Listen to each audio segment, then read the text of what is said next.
Welcome to Discovering True Health, where our goal is to provide you with cutting-edge health information through research, interviews with experts, and personal journeys to true health. Our message is a message of hope and healing, and our mission is to bring you on a journey to discovering true health, to not only find wellness, but to thrive.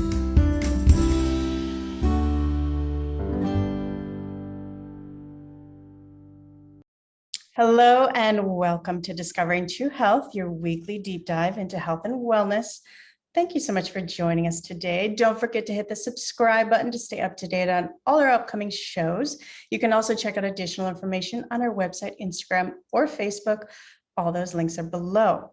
So today we'll be learning tools and strategies to help heal from chronic injury, prevent injury, and action steps to make sustainable, lasting change.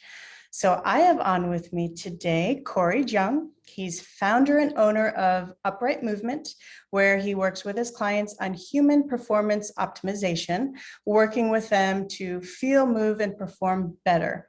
He specializes in locomotion, resilience, and longevity, and works with teens to seniors and those who have sustained chronic injury, as well as athletes who are looking to perform better and anywhere in between. He's also a United States Marine Corps veteran, so thank you so much for your service, Cory. And he is the technical advisor and human performance specialist to the Wildland Firefighters. So welcome, Cory, and thank you so much for joining me today. Thank you very much. How are you? I'm doing well. Nice. Doing really well. So let's first start with, Upright Movement. What is the philosophy behind your work with Upright Movement? Well, for me, it started out personally years ago, and it was the greatest thing since sliced bread, I felt, for me. And when you experience something like that, you can't help yourself but just to share it.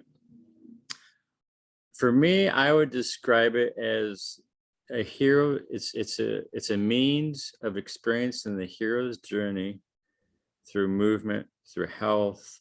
These four pillars that I borrow from quite often, that of mindset, recovery, nutrition, and movement, and all to help us have a better, perhaps we could say, physical reality in our mind, body, and life, and to help support locomotion, resilience, and longevity. Beautiful. That's the 30 seconds description of that. The quick breakdown. Mm-hmm. Now, when you work with your clients in your program, you break down what human movement is, which I think is very interesting. Can you give us an overview on the importance of understanding human movement and kind of how you give that explanation? I feel it is important, and I look at this through the lens of big history. So not just ourselves, moving upon the planet in an environment mostly involving the ground and gravity, but looking back through the history of life on the planet. And so from my recollection, the first movement that we started to see happen on land was about 390 million years or so ago. Mm-hmm. So movement is ancient. It's pre-species, it's pre-civilization. And then looking at the origins, the early history of movement into present day, and then now looking at our species in particular, what's the sameness? What are the relationships? What are the differences? What is the sameness? And what's really unique to us as a species? So we're kind of the new kids on the block as far as being on the planet and movement wise, 200,000 years or so ago. And, we're really good at upright walking. We're the only species that does that as its primary means of movement. And movement is essentially interacting with our environment. So, it's coming from a personal place.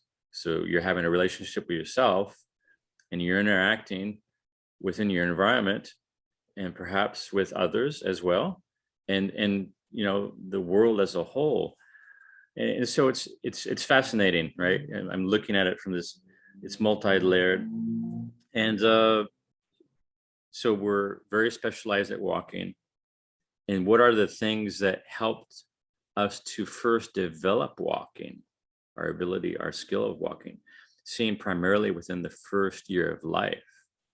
Now, all those developmental skills leading up to standing and walking, skills are developed, right? Right. So once we have a skill developed, doesn't mean that it's fixed forever. So there's a point that skills can be developed. They can also diminish through disuse, through misuse, through abuse. And so I feel that this recognition, this reverence for our standing and walking abilities, we have a movement legacy, involved in that within our species. But nowadays, the average person might walk maybe 400 yards or so a day, where our ancient ancestors walked on average, say 4, 6, 10 miles or so a day, because humans, we are our first and foremost all-terrain vehicle. If that makes any sense. So I feel kind of with that picture, we can kind of see that movement is a big deal. Absolutely. And that's fascinating. I love the point that you mentioned about how, we learn these fundamental movements as we, in the first couple of years of our lives, sitting, crawling, sitting, standing, walking, but they can deteriorate. They can start to break down, or we can start, creating kind of imbalances if those kind of are off. So it's really fascinating. It is. It's not just the first year. I just remembered right now that on average, a toddler, an adolescent, a young person doesn't start to develop a more adult-like gait walking until around age 11. Wow. So there's many years in the making of our now adult gait walking ability. Interesting. Mm-hmm. And walking came first in our species, then came our modern brain. Fascinating. Mm-hmm. Not the other way around. Walking is older than our modern brain. Mm-hmm. Mm-hmm. That's absolutely fascinating. So now part of your program, which is also really fascinating, is you work with clients on injury reduction. Can you explain to us what that is, and what are some practices that are really important to implement to help prevent physical injury? Injury reduction. Well, I think I might have changed that a while back, and I would describe it more as injury reduction. Yeah. In some cases, depending on the environment, depending on the context, injuries might just be part of it, right? But then let's just say, if we are prepared, or more so than not, perhaps we can rebound from an injury that much better and that much quicker. So it's not going to be perfect, as far as I'll never be injured any time in my life, right? Right. There's things happen. There's gonna be accidents, but if we can, right. Are there certain types of practices that kind of physically help us from maybe, I don't know, twisting an ankle or stumbling, or as we age, having these types of falls or accidents like that? Mm-hmm. And so with that, I would say, good, better. Can we move the needle on the dial? Let's say, good, better, best. And maybe somewhere out there's perfect, as far as I'll never be injured. But like, okay, good, better, best. I can. I'm fine with that. I like to see what are the fundamentals. Can we repeat the first few years or so of our life. Can I get onto my back comfortably? Can I support my lower body via the stability of my trunk? And if you imagine supine, being on your back and having your thighs more perpendicular with the surface, and maybe your knees and your shins are slightly bent. And imagine if you were to flip that person from their back 90 degrees onto their feet, they're in something similar to that of a squat, right? Do you picture Right. that? Yes. So doing all these fundamental postures, and yes, on their back, sideline, prone, I want to check the boxes off, see how everything is within those positions and environments, and then see how we are standing. And then we start to see, okay, is there continuity throughout? And Throughout then all the phases of development. And then I'm looking at the bookends of movement as well. So 9 times out of 10, we had maybe 8 or so hours of sleep. We rose, we did some activities, and then maybe we had some downtime for rest, for socialization, for food. So a lot of times there's going to be rest, bookends to movement. And so if you look at what's the original resting place, would be that of the ground. So can I easily access the ground? Can I lay on it, my back, my side, on my stomach? Can I sit on it, on my bottom? Can I kneel? So with that, you can really see what's the flexibility of the lower body and what's the stability of the trunk. And if you're not wearing any shoes, and if you're doing like a kneeling sit where your sit bones is on top of your heels, and you're sitting on your toes, then we're getting a little bit of a glimpse, snapshot into one's ankle mobility as well as toes and feet. So we're looking at feet, the feet, the function of the feet, and the lower body limbs, and the stability of the trunk. So we're seeing a lot of I would say fundamentals. So the point that someone can rest in those positions on the ground very well, 9 times out of 10, you're going to be able to emerge from those positions upright and move probably as well. Or it's a foundation. I mean, I see as people age, maybe they have a harder time kneeling down. Because I was even thinking about it when you were talking, as as years go by, how many times do I kneel down anymore? It's like you kind of stop doing it or don't do it as much, or how many times do I sit on the floor?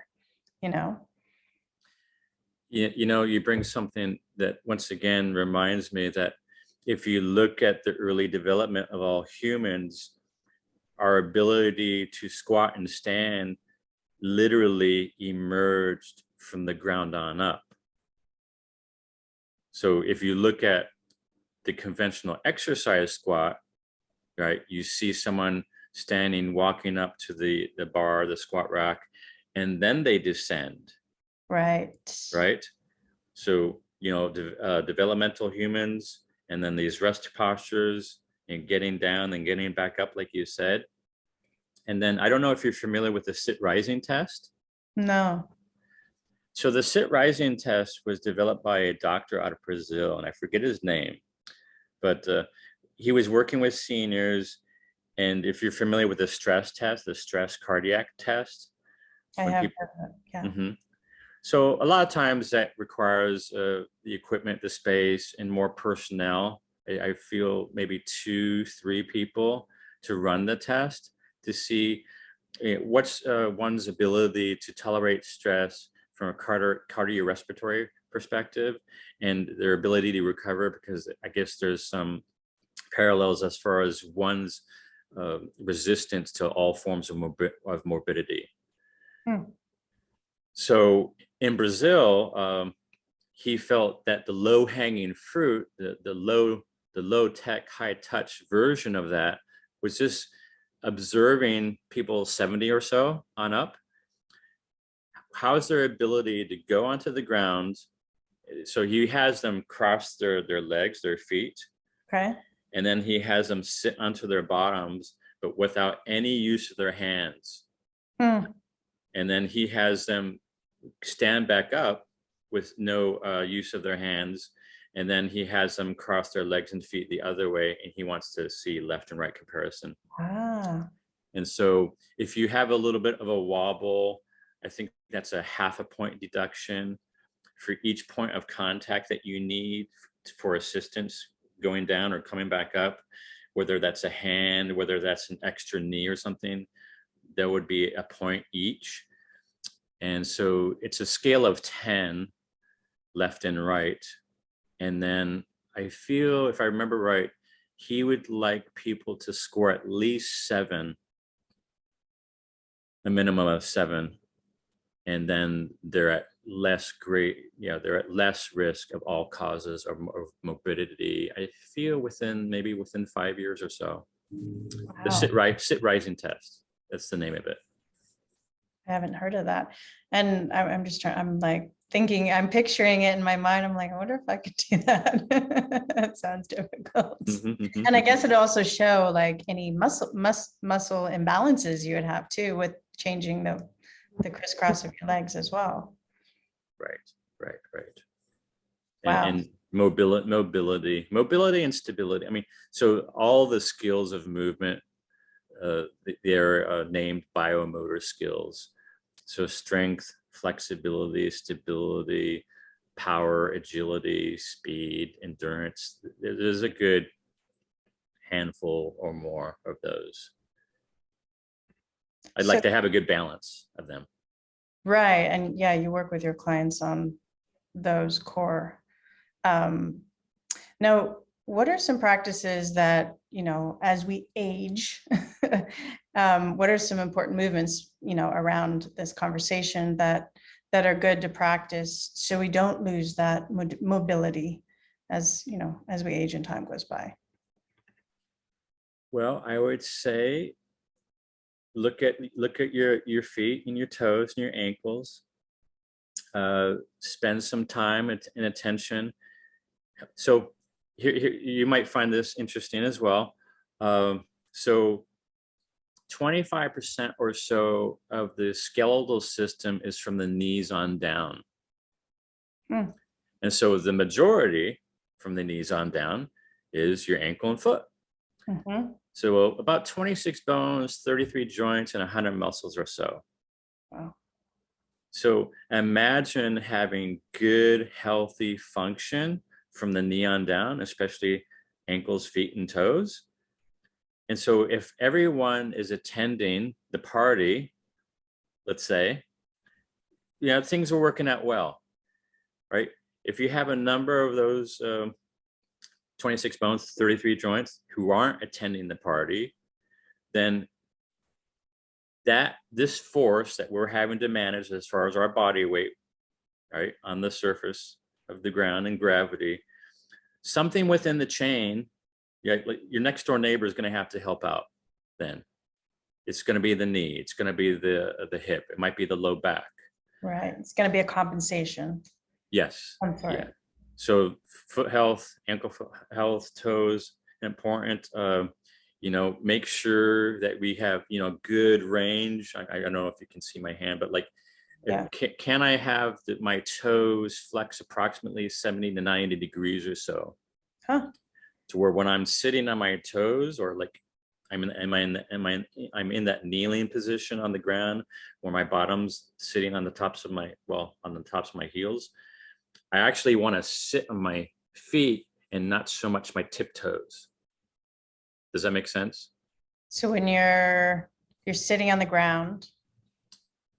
If the ball of your foot and then following that up the length of your foot and then the arch and then the heel, it should be 90 degrees perpendicular with the ground. Do you follow me? Okay. Yes. So then you're sitting. So the ball of the foot in particular, like the base of the big toe, Mhm. is designed to hold about 80% of your body weight. Interesting. So in order for us to have that contact, we'd have to have good toe mobility. Do you picture that? Yes.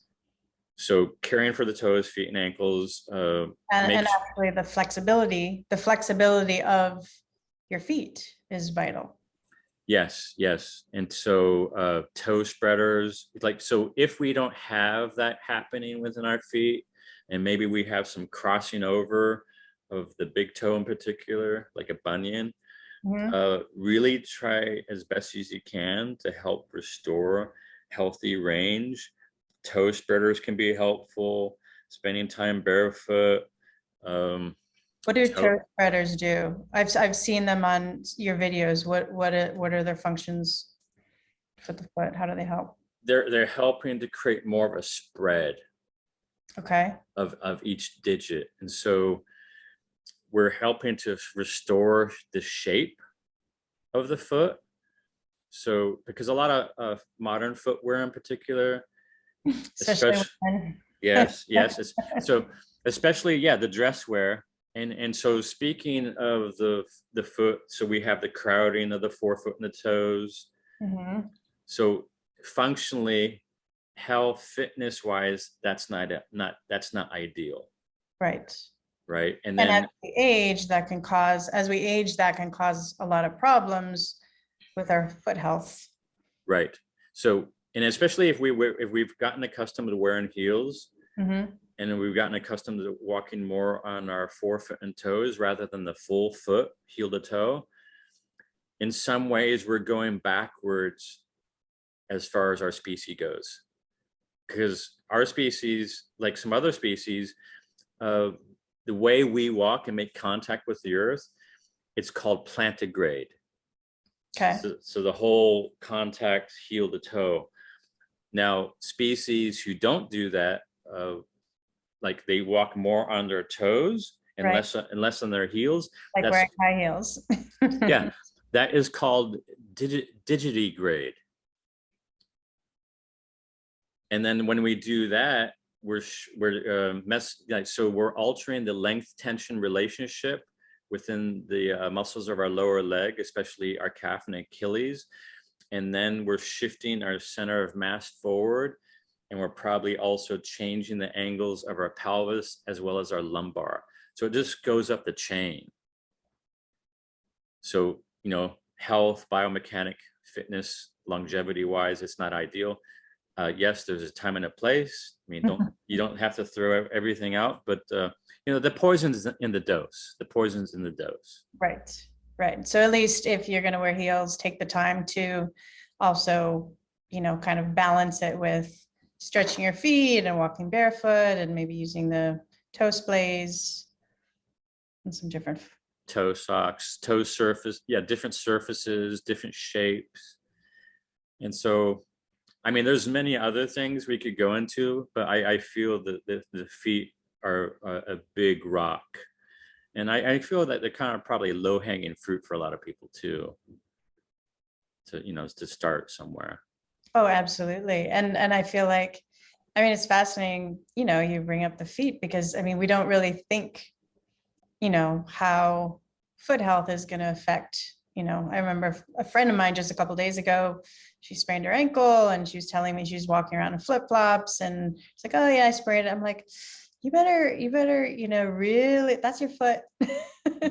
You'd be mindful of our feet. I know I've had several foot and ankle injuries and yeah, you don't want to mess up your feet. That's your livelihood. You It can't walk is. right. The foot is very sensory rich as well. Yeah. And so sensory input assists with motor output. What does that mean? So, okay, so a lot of the sense centers within the feet communicate to the stabilizing musculature regions of the low back.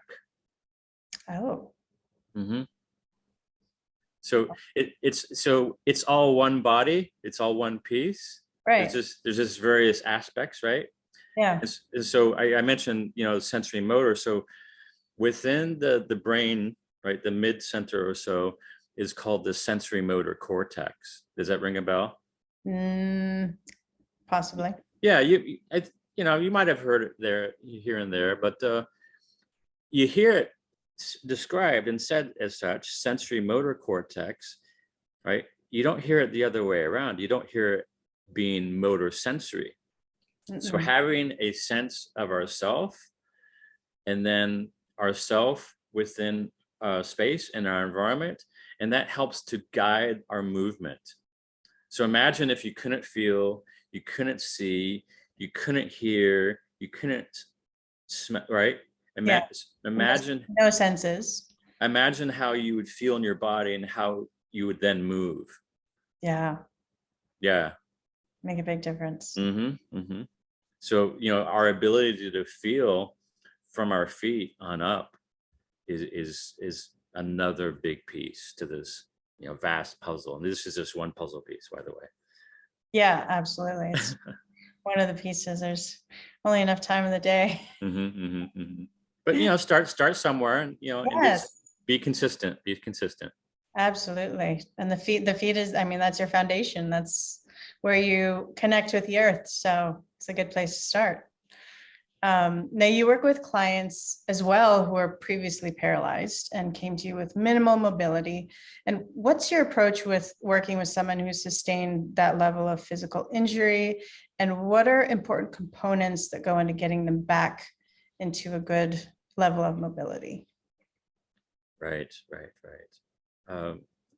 First I want to make sure that they're cleared, and that they're relatively healthy and safe to proceed with me.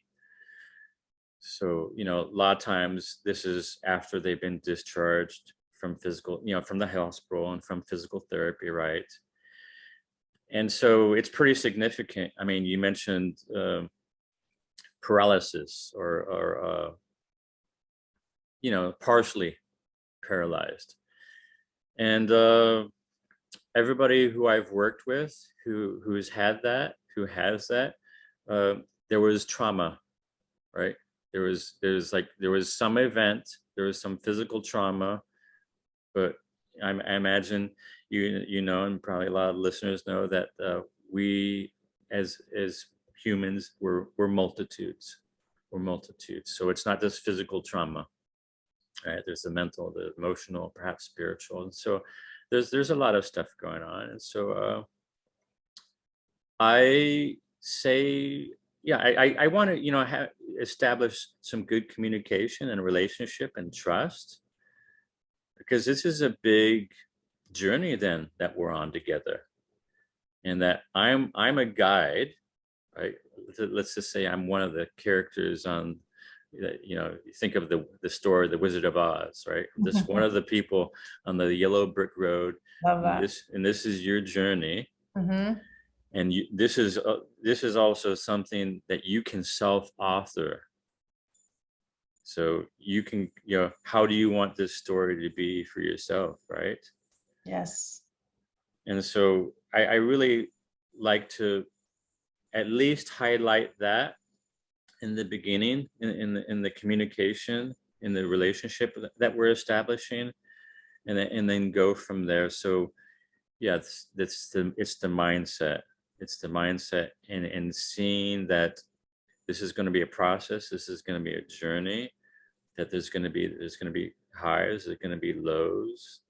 There's going to be times of frustration, and that it's okay to not be okay sometimes, right? So really recognize and honor our humanness. And for me, it's a great honor and responsibility, because within that we have this shared humanity here, and I think it's lovely. And so that's kind of how we start off on this road. And then there's these elements that I had mentioned previously, as far as what's going to help this mind-body vehicle to best experience whatever the intent, the goal, that the desired outcome that we have for ourselves. So, going back to these foundational pillars of the mindset, of the recovery, of the sleep, of the nutrition, of the movement, and, helping with the locomotion, because, we are sensory motor beings, right? If we couldn't feel, if we couldn't move in our mind, body, in our life, throughout, through the world, and interacting with people and place, then it would be quite a different experience that many of us are having, right? Yes, And absolutely. then looking for resilience and longevity. If we can have that as additional beneficial side effects as well. And what are you talk about the pillars? And so I know you have some really great kind of points as far as making sustainable change. What are some, steps or tools or action steps when it comes to that for those of us that are looking to find our sustainable optimal health, or maybe going through, recovery? What are some great foundational practices that you really recommend? Well, once again, I feel so movement, right? A lot of people see me as the movement guy, right? And then so a lot of times when they think movement, they're thinking exercise. But this is the way I look at exercise. So if you look at the word, it's from the Latin word. So exercise from Latin means to practice. And so if I want to, elevate the experience that I'm having in my mind, body, in my life, and throughout, living in the world, in some ways, I could essentially find myself practicing everything. So from my thoughts, once again, to my breathing, to, how I approach eating a meal, to my relationships, to move my everything. And so I really like to start out with that mental, emotional piece and the feeling. So I'll often ask when a person comes in to see me for the very first time and they walk through the door, I'll ask them, "Why are you here?" Mhm. Yes, You know? yes. I love you talk about finding your why. hmm hmm And I'd like to have them tell me, and not just tell me from like the neck on up lens, like, don't just give me an answer. So what is it deep down inside at a visceral core level, that type of why? And often it's a why that for myself, and I've seen this often within others as well, that it's a why that's inclusive, that's bigger than them, and perhaps it's even bigger than them in just one lifetime as well. you know And um, how do you see working with your clients, and really working with them on finding their why? How do you find that kind of shifts their progress, since we are all one being when it comes to all that and it's holistic? How does that kind of shift for, their progress moving forward, working through their physical, pain and recovery? well, I often feel when, especially when we've had that communication and we've established that sort of relationship and this level of sharing, and after some time and experience, they start to see the macro, the panorama, and that, okay, what is it? There's three levels of relationship, if you've ever heard that, right? There's I, we, and all. Hmm. So they start to see that, like, yeah, this isn't just about me. Yeah. Especially if the person's a parent, especially if the person is a grandparent. Uh, I have had the honor, I've had the responsibility, once again, to work with a lot of seniors, 70 on up, all the way up to the 90s, and often the last few years of their life. Wow. It's powerful. And yes, very powerful. Yeah, you can learn a lot about life and living. Hmm. when Yeah, you're at that threshold. that's some wisdom. Yeah. Yeah. And so this one woman in particular, as of late, 85 post-stroke, and we're not quite sure how much longer, but she'll have a conversation and she'll say this to me. She says, basically, she wants to teach like her nieces or great nieces, her family anyhow. She wants to teach them how to, yeah, she wants to teach them how to ride off into the last sunset, let's say. Hmm. And in so doing so, you're teaching them how to live. Absolutely. So that's beautiful. It's so beautiful. Yeah, I mean, it really puts, when you're dealing with somebody at that point in their life, it really puts living, what it means to live in perspective, Right.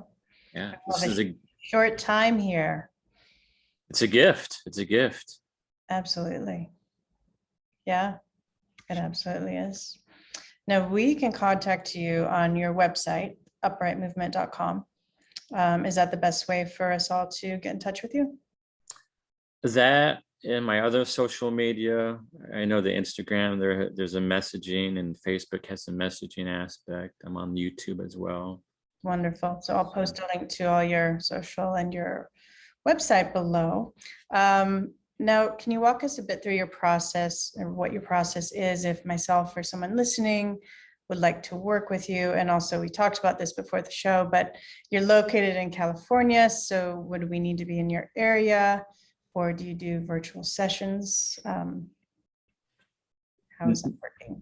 Now I'm doing virtual sessions, and so I'm available, wherever you are. And I guess as long as our time zones fit somewhat, we can work together. I'm also available to do workshops as a guest and mentoring other practitioners or movement aficionado, interested people. Yeah,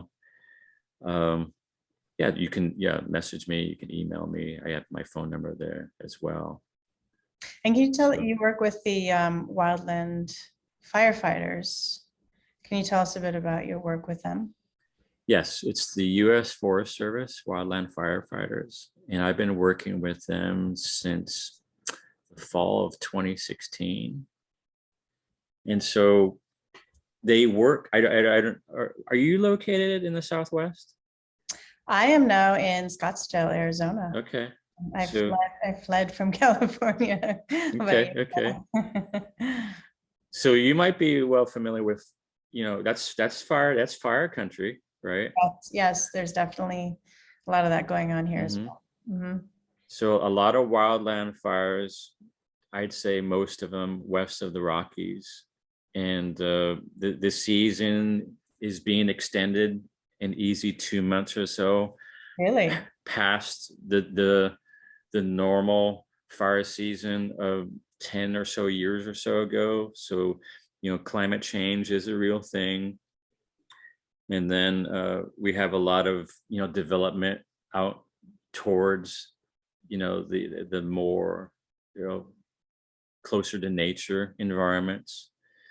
So then we have the interaction of humans and fire. So what do I do to help them? So they work a lot, because if you are, let's just say, a hot shot crew that works most intimately with the fire, battling it with their hands, well, and then the hand tools, really. And so you're going to be fighting a fire anywhere from 14 days to 21 days, at least 16 hours a day. Wow. And that's like right close and personal, like you said, with your hands. Right. Oh, there. Yeah. They'll have embers, basically, burn them occasionally. They're that close, and wearing, at least 50 pounds or so worth of equipment, and then working those long hours, and then doing manual labor. Basically, they're literally trying to cut a line in the ground as a fire break. Ah, got it.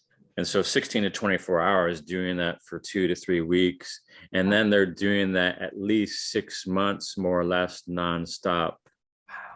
And they'll easily accumulate anywhere from 1,000 to 1,500 hours of overtime in a year. So they're working a lot and they're working hard. Yeah, and it's intense. It's a tough environment. So when I work with them, I tell the guys and the women as well that, there's no shortage of you working hard, and that you people are quite gritty and tough. My hat goes off and I bow down to you folks. But here's the thing: we're finite, right? What's the old saying? The candle that burns twice as bright lasts half as long. Yes. And so, if we want to do this as a career for 20 or so years, and if we want to have a good quality of life, the majority of that time, as well as post fighting fire and the rest of our life and relationships and family and, all the things, right? Then really it would behoove us to have the big picture, right? Don't lose the forest for the trees, right? Maintain the panorama and have the situational awareness and be mindful. And those 4 pillars, mindset, stress management, recovery, sleep, introspection, nutrition, and movement.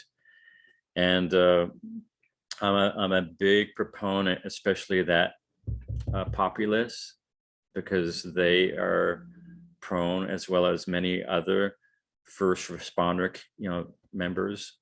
There's a whole, community of first responders out there and military. Mental health and wellness. Absolutely. The more fatigued you are and more sleep deprived you are, the more susceptible you are to these types of traumas. Yes. So we're mortal. We do really work with them kind of on, really having this awareness and mindfulness and bringing in all these kind of self-love and healing into their lives so they can cope and try to prevent them from kind of creating trauma from their work. I don't want them to be a statistic, because unfortunately them, as well as many other first responders, on average, they can live 22 and a half years less than the average person. And why is that? Is it because of the trauma and the emotional and mental, or is it's a combination of the physical, all of it?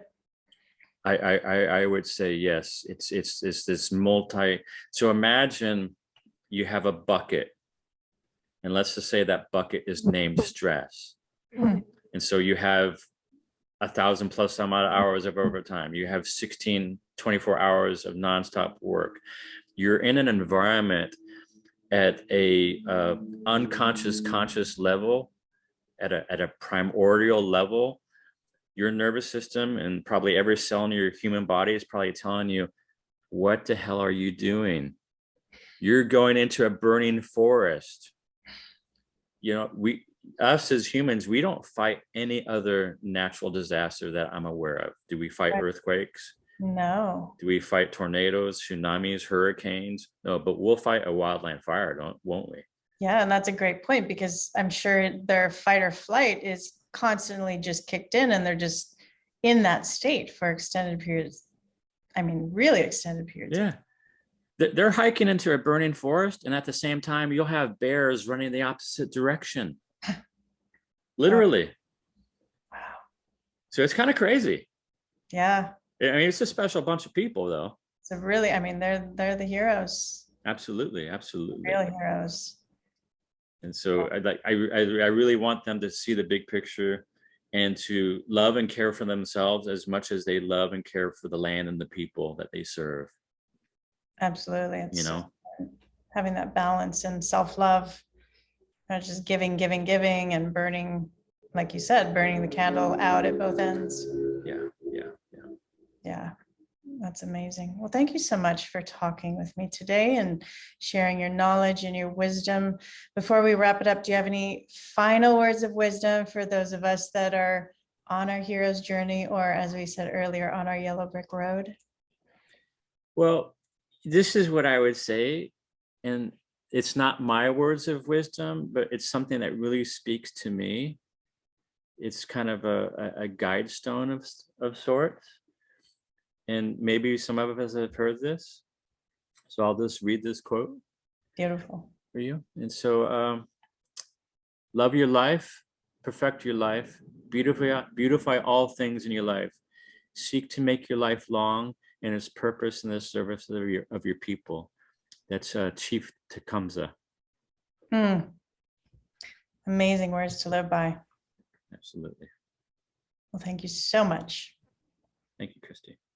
If you like this video, please like and share it with others. This information could really help someone you may know.